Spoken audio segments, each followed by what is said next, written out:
Frontier Fighters.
Frontier Fighters, the triumphant march of these dauntless sons of courage who fought and dared that the West might live.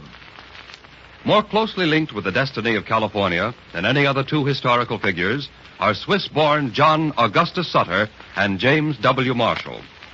In 1847, Sutter dreamed of being an empire builder. Marshall dreamed not at all, for he was a humble wheelwright who was soon to be approached by prosperous John Sutter in regard to erecting a sawmill on the South Fork of the American River at Coloma, California. Well, Marshall, it looks like we'll do a little business together, huh? I didn't expect to be made a partner on this new lumber mill. You figure on having me put up for you, Mr. Sutter? No?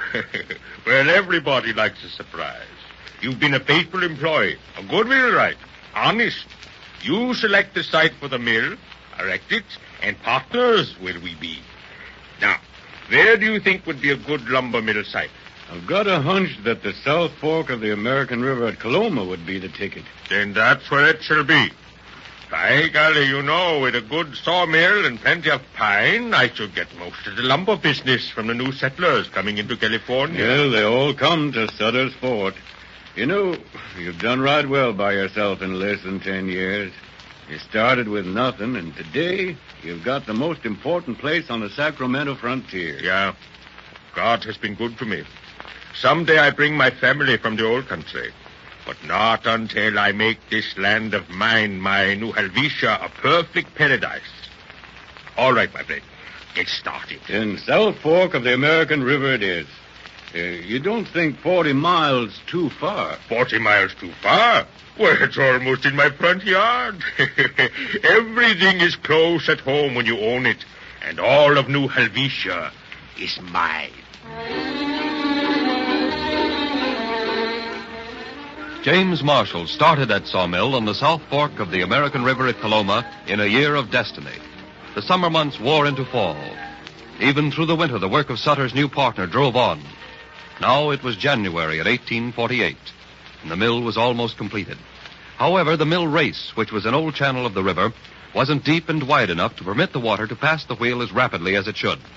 In order to correct this condition, the gravel was worked loose, the wheel hoisted out of gear, and the channel left to be flushed out each night by the action of the current. Early in the afternoon of Monday, January 24th, Marshall called to an Indian boy. Hey, Charlie, run get me a tin plate. Run right away, sir.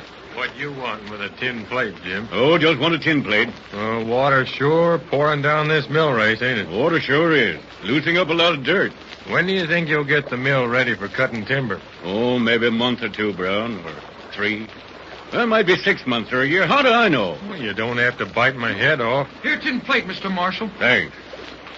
Oh, I'll be seeing you tonight at the cabin, Brown.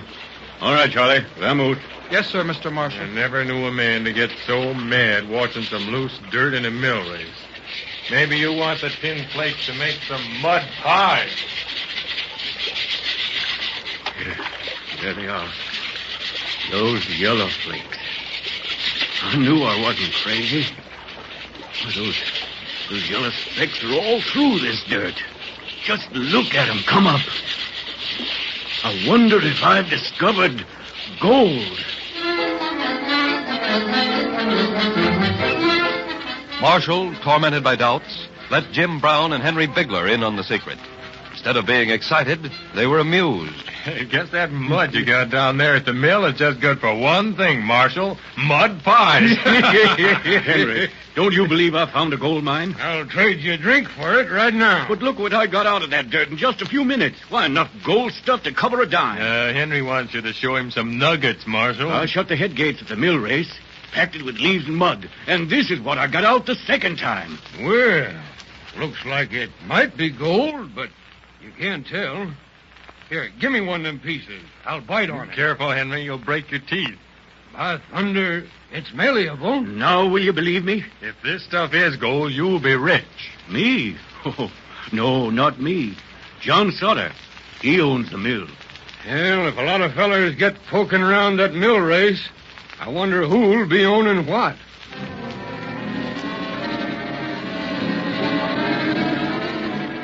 The first gold found by James Marshall stood all the tests to which it had been put. A few days later, Marshall took samples of the precious metal 40 miles away to the master of New Helvetia. Both scales and acid proved the yellow stuff to be pure gold. Marshall returned at once to the mill. A heavy-hearted Sutter followed. He knew that the discovery of gold could make or break him. If the men abandoned the farms, he was ruined. So he called them together. Oh, what you getting at, Sutter? You want us to give up mining gold and keep on making a fortune for you? I only ask that you do not abandon my mills. For 6 weeks, keep working, and then do what you will. I'm looking out for number one. Sutter, you can pay me now. Maybe these flakes I washed out and those few nuggets I found are all there is in the whole mine. Marshall's right. How do we know? Well, I'm not throwing out dirty water until I have clean. It's a trick. Marshall ain't one of us now. He's a boss. A like show of Sutter. hands! A show of hands! Now, who'll stay on 6 weeks working for Captain Sutter at good wages? Well, I will. All right. They'll all stay except one. Thank you, gentlemen, thank you. And now I must spare you to secrecy. If there is much gold here, why let the world know about it? That would not be good business for us. I'm not cutting off my nose despite my face. Well, John, how long do you think they're going to keep that tongue in their heads? Huh? Oh, a tongue in their heads. That is not so bad. But what will happen when they have no longer got God in their hearts, but bow down and worship gold? For 6 weeks, the mill hands kept their secret. Then it became a story that began to be whispered about. Each one swore the other to secrecy. Don't tell. Don't tell. They found Don't gold tell. at Sutter's mill, but don't tell a soul. I've been sworn to secrecy, but there's gold at Sutter's mill. I've given him a word not to breathe it, but you're my friend. Sutter's Mill, New Helvetia, gold. Never found out that I told you. Listen, they're taking thousands in gold out of the American River.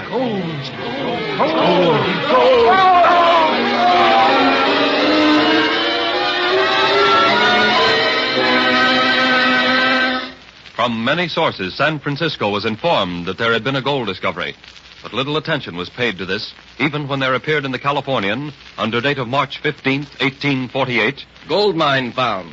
In the newly made raceway of the sawmill recently erected by Captain Sutter on the American Fork, gold has been found in considerable quantities. California, no doubt, is rich in mineral wealth. Great chances here for scientific capitalists. By the end of May, 1/2 of the population of San Francisco had left for the gold fields. From San Francisco to Los Angeles, from the seashore to the base of the Sierra Nevada, there was but one cry: gold. The blacksmith dropped his hammer, the baker his bread, the farmer his scythe. The gold fever swept the West, and soon all fell victims.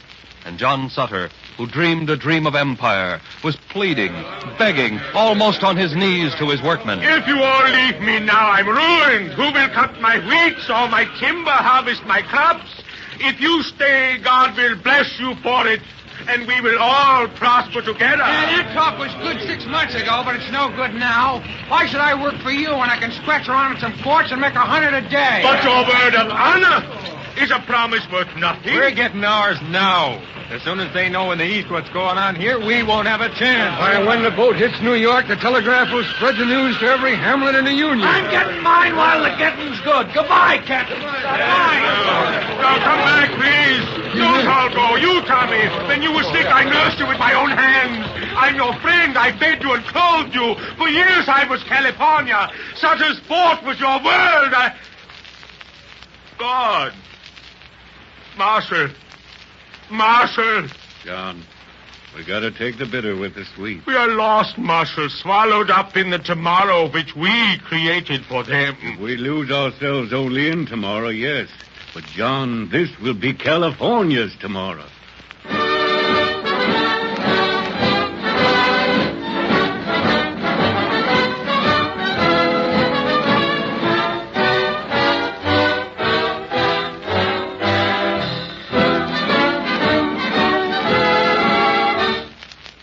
By the end of 1848, the gold rush had started, and 1849 saw it in full swing.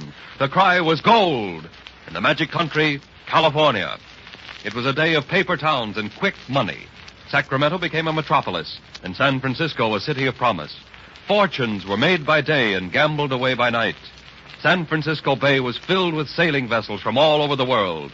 Hundreds poured into the hills every day, rushing to find a claim and mine a fortune. Law and order disappeared, and chaos was crowned king. There was even talk of separation from the Union. Suddenly, the eyes of the nation were turned on gold-producing California. In the United States Congress in Washington, D.C.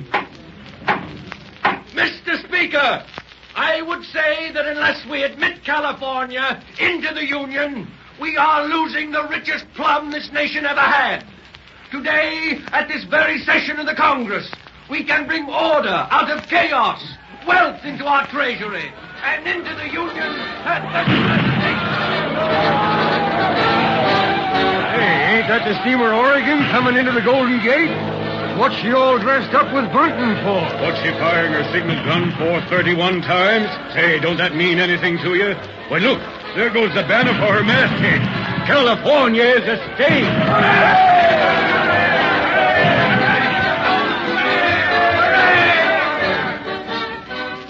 Few territories admitted into the Union moved so quickly to statehood as California. Law and order did indeed replace chaos, and there was born the real glory that is California's today. In memory, we salute John Sutter and James Marshall, who joined the long roll call of those daring pioneers whose very names made of California a land of destiny. And so, another epoch has been recreated in the lives of frontier fighters.